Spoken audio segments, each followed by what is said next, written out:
नमस्कार दोस्तों, जीन पियाजे की थ्योरी पार्ट नंबर 3 पे आपका बहुत स्वागत है। और देखिए आज हम यहाँ पर डिस्कस करने वाले हैं यहाँ पूर्व संक्रियात्मक अवस्था के विषय में, जिसे आप कहते हैं प्री ऑपरेशनल स्टेज, जिसकी आयु बताई गई है यहाँ पे जीन पियाजे के अनुसार 2 से 7 वर्ष की। कितनी बताई गई? 2 से 7 वर्ष की। इससे बहुत क्वेश्चन ऐसे हैं जो बनकर आते हैं। उन सभी क्वेश्चनों को आज आपके सामने मैं क्लियर करूंगा जो एग्जामिनेशन में आएंगे। तो देखिए सबसे पहला है कि अवस्था का नाम क्या है। पूर्व संक्रियात्मक अवस्था है, प्री ऑपरेशनल स्टेज हिंदी में कहते हैं, इंग्लिश में कहते हैं। 2 से 7 वर्ष की आयु बताई गई है। कितने से वर्ष की? 2 से 7 वर्ष की। इसकी एक क्वालिटी क्या देखी गई है? जीववाद। सबसे बड़ी क्वालिटी इसकी है जीववाद की। देखिए जीववाद अर्थात क्या होता है यहाँ पे, जैसे कि आप निर्जीव चीजों को सजीव समझने लग जाते हैं, उसे आप कहते हैं जीववाद। जैसे कई बार बच्चे खिलौने को भी सजीव समझता है, कई बार अर्थ को या अन्य चीजों को भी बच्चा क्या करता है? सजीव समझता है। इसे वो जीववाद कहते हैं। याद रखिएगा, ये क्वेश्चन आता है।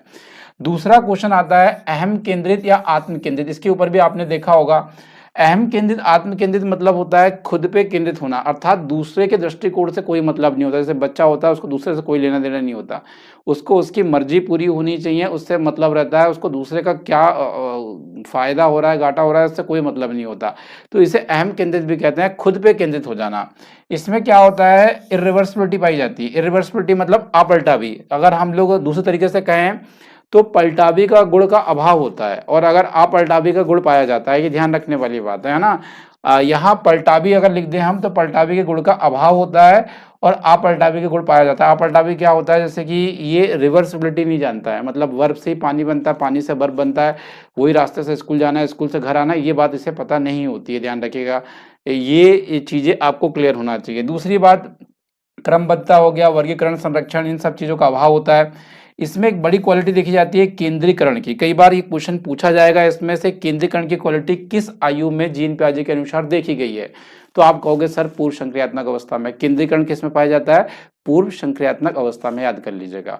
केंद्रीकरण क्या होता है? किसी भी एक ही पहलू में फोकस करना, उसे आप केंद्रीकरण कहते हैं। अब ये क्वेश्चन भी आता है भैया, प्रतीकात्मक विचार या प्रतीकात्मक खेल। अब ये प्रतीकात्मक खेल क्या होते हैं? सिंबॉलिक गेम होते हैं, ये सिंबॉलिक आइडियाज होते हैं। तो ये एज किस एज में होता है अकॉर्डिंग टू द जीन पियाजे? तो प्रतीकात्मक विचार कहिए, प्रतीकात्मक खेल कहिए, ये भी पूर्व संक्रियात्मक एज में होता है। बहुत इंपॉर्टेंट क्वेश्चन है। प्रतीकों का इस्तेमाल करके आप कोई खेल खेल रहे हैं, जो कल्पना है जैसी समझ लीजिए, या कोई प्रतीक का इस्तेमाल करके आप गेम्स खेल रहे हैं, उसे प्रतीकात्मक खेल कहते हैं। जैसे कि आपने हैरी पॉटर में देखा है, झाड़ू में उड़ रहे हैं, तो झाड़ू को हेलीकॉप्टर बना दिया।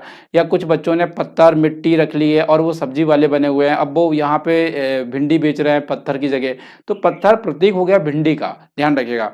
मान लेते कोई बच्चा फायर ब्रिगेड बन गया है, अब वो क्या है, डंडे को लेके आग बुझा रहा है, उसको ऐसा